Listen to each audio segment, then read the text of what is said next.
Good afternoon. My name is Christian Campbell.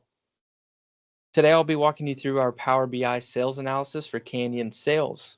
This project brings together our transactional data and turns it into clear visuals that help us understand how we're performing across products, regions, and vendors.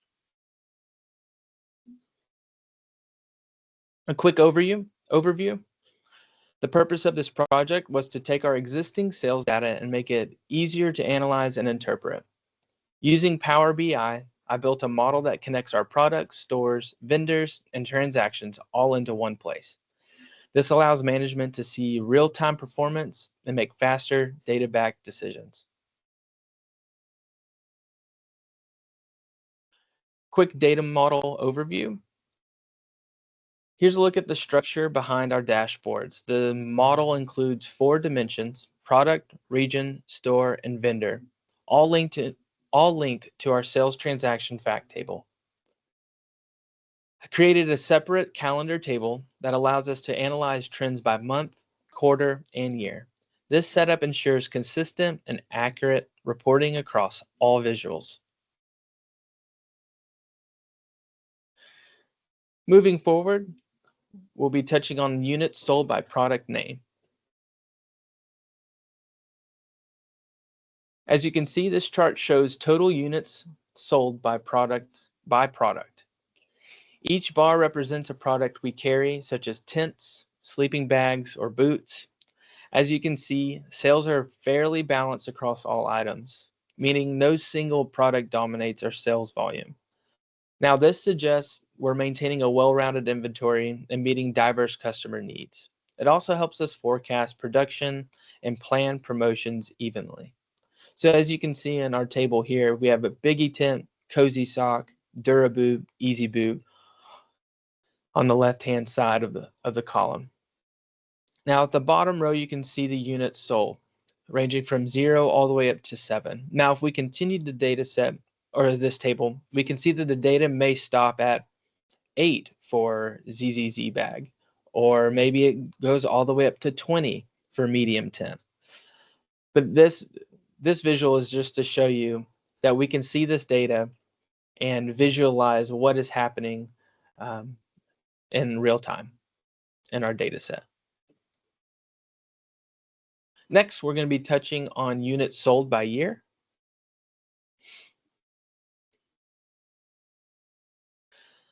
Now, this view summarizes our total units sold by year. Now, as you can see in the visualization, our current data set only reflects 2024 sales in this specific table. Now, this gives us a clear baseline to measure against future years. So as we collect more data, we'll be able to identify year-over-year growth, maybe seasonal peaks, and also the impact of specific marketing campaigns.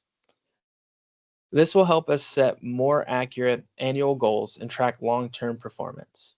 So as you can see here, we have our units sold by year. This one specifically is 2024. And then our units sold down at the bottom, 0 to 7. Now, if we had another year like 2023, 2022, you would see the differences in between these units sold as you continued on in the table.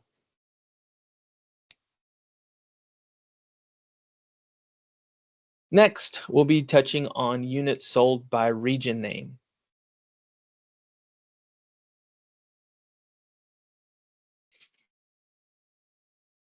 Here, we can see how sales vary across store regions. This helps management pinpoint which areas are performing strongest and where we might need additional support.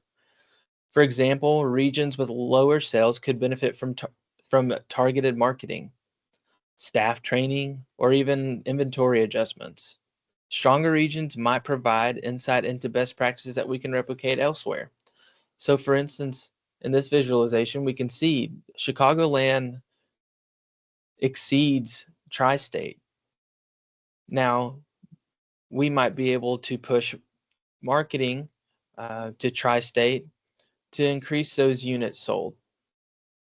So our key takeaway here, regional performance differences inform operations. Next, we'll be touching on units sold by region and vendor name.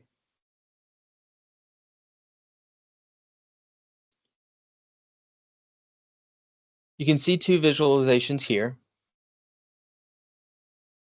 These charts combine regional sales data with vendor data. They show which vendors are contributing most to each region's performance. It's a great tool for understanding supplier relationships.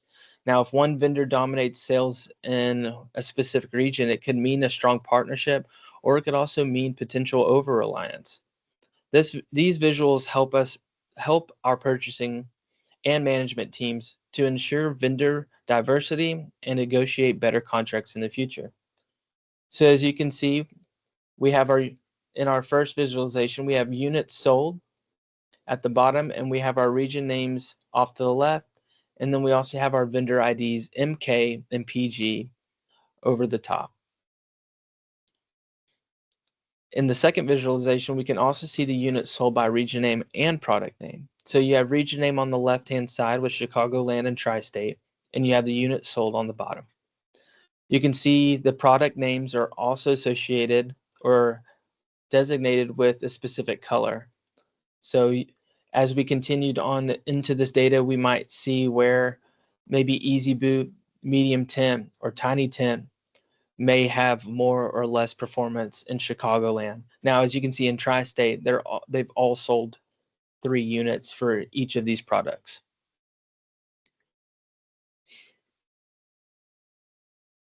Moving on, we're going to touch on the calendar.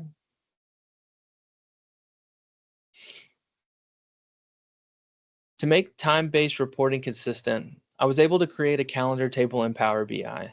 It covers 2 full years, the year of 2023 and 2024, and it also includes useful fields like month, week number, and workday indicators.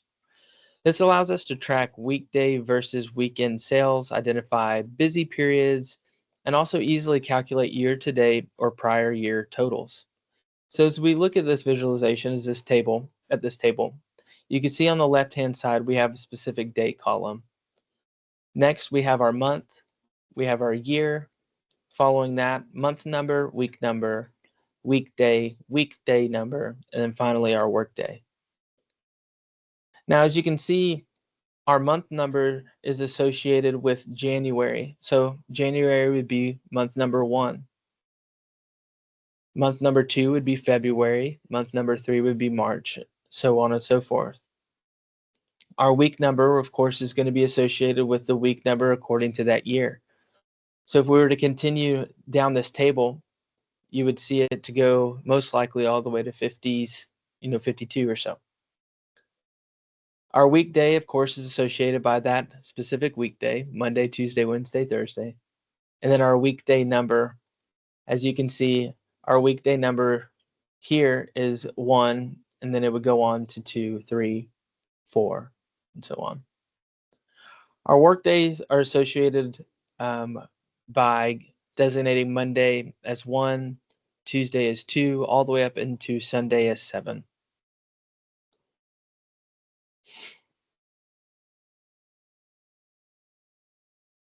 Finally, we have some final key takeaways. In summary, the Power BI solution gives us a clear view of our business performance. It's flexible, scalable, and built on clean data connections. We can now explore sales from multiple perspectives: product, region, vendor, and time, and make better strategic decisions with confidence.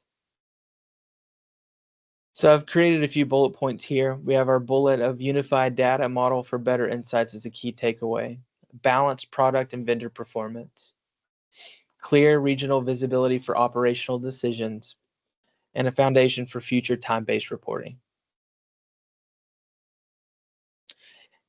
In closing, next, we can expand this dashboard to include future years and integrate profit and revenue data for a complete financial review. So the next step may be to expand the data set with 2025 data as we get it. We can also schedule automated monthly updates so management always has current information. So we may want to add those financial metrics of revenue or profit. Or maybe in the future we want to automate monthly dashboards.